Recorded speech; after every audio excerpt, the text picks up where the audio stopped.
Madhurag gold and diamonds, Madhurag building, Kannur road, Chakkarakal. ഓണത്തിന് പൂക്കളമൊരുക്കാൻ ചെണ്ടുമല്ലി പൂത്തുലഞ്ഞു. മട്ടന്നൂർ കണ്ണൂർ റോഡിൽ നാഗവളവിലാണ് 1/2 ഏക്കറോളം സ്ഥലത്ത് ചെണ്ടുമല്ലി പൂത്തുലഞ്ഞു കിടക്കുന്നത്. കിഴലൂർ പഞ്ചായത്തിന്റെ മധുര 16 കാർഷിക സ്വയം പര്യാപ്ത ഗ്രാമം തരിശുഭൂമി കൃഷിയോഗ്യമാക്കൽ പദ്ധതിയുടെ ഭാഗമായാണ് നാഗവളവിൽ ചെണ്ടുമല്ലി കൃഷിയും പച്ചക്കറി കൃഷിയും ഒരുക്കിയത്. നാഗവളവിൽ സ്വകാര്യ വ്യക്തിയുടെ 50 സെന്റ് സ്ഥലത്താണ് മഹിളാ അസോസിയേഷൻ, ഡിവൈഎഫ്ഐ, നാഗവളവ് EMS കലാ സാംസ്കാരിക കേന്ദ്രം എന്നിവയുടെ നേതൃത്വത്തിൽ കൃഷി ചെയ്തത്. ഓണത്തിന് ഒരു കൊട്ടപ്പൂവ് പദ്ധതിയുടെ ഭാഗമായാണ് ചെണ്ടുമല്ലി കൃഷി ചെയ്തത്. പ്രതികൂല കാലാവസ്ഥയിലും മഞ്ഞ, ഓറഞ്ച് കളറുള്ള ചെണ്ടുമല്ലി പൂത്തുലഞ്ഞ് പരന്നു കിടക്കുന്നത് ഏവരെയും ആകർഷിക്കുകയാണ്.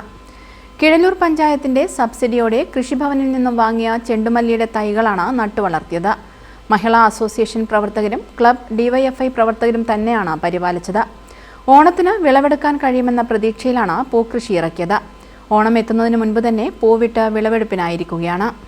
കഴിഞ്ഞ ജൂൺ മാസം ജില്ലാ പഞ്ചായത്ത് മുൻ സ്റ്റാൻഡിംഗ് കമ്മിറ്റി ചെയർമാൻ NV ചന്ദ്രബാബുവാണ് ചെണ്ടുമല്ലിയുടെ നടീൽ ഉദ്ഘാടനം ചെയ്തത്. 2 മാസത്തിനുള്ളിൽ പൂവുകൾ വിളവെടുപ്പിന് പാകമായി. റോഡരികിലെ പറമ്പിൽ ഓറഞ്ചും മഞ്ഞയും നിറത്തിലുള്ള ചെണ്ടുമല്ലികൾ പൂത്തുലഞ്ഞു നിൽക്കുന്നത് കാണാൻ നിരവധി പേരാണ് എത്തുന്നത്. പഞ്ചായത്തിലെ 16 വാർഡുകളിലും വ്യത്യസ്ത കൃഷി ഇറക്കിയാണ് പഞ്ചായത്ത് മാതൃകയാവുന്നത്. കാട് പിടിച്ചു കിടക്കുന്നതും ഉപയോഗശൂന്യമായി കിടക്കുന്നതുമായ സ്ഥലവും കണ്ടെത്തി കൃഷി ചെയ്യുക എന്ന ലക്ഷ്യത്തോടെയാണ് പദ്ധതി നടപ്പിലാക്കുന്നത്.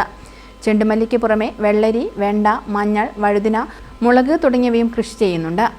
ചെണ്ടുമല്ലിത്തോട്ടത്തിൽ നിന്ന് ഫോട്ടോയെടുക്കാൻ ആളുകൾ ഗുണ്ടൽപേട്ടിലേക്ക് പോകുമ്പോഴും നമ്മുടെ നാട്ടിലും പൂത്തുലഞ്ഞു കിടക്കുകയാണ് ചെണ്ടുമല്ലി.